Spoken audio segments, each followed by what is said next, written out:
Cila është shtylla kryesore e Islamit? Islami i ka 5 shtylla. Shahadeti, dëshmoj se nuk ka të adhuruar me të drejtë përveç Allahut, dhe se Muhamedi është rob dhe i dërguar i tij, falja e namazit, dhënia e zakatit, agjerimi i Ramazanit dhe shkuarja në haxh për atë që ka mundësi një herë në jetë. Këto janë 5 shtyllat e Islamit. Shtylla kryesore, më e rëndësishme, është shahadeti. Pa shahadet, pra nuk hyn dot në Islam. Pra që të quhesh musliman, nevojitet shahadeti, dëshmia se nuk ka të adhuruar me të drejtë përveç Allahut dhe se Muhamedi është rob dhe i dërguar i tij.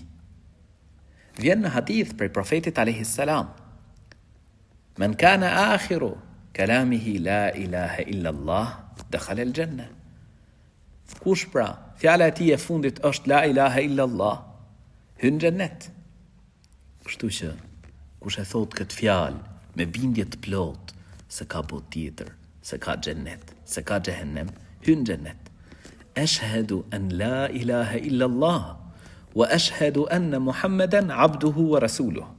Dëshmoj se nuk ka të adhuruar me të drejtë përveç Allahut dhe se Muhamedi është rob dhe i dërguar i tij.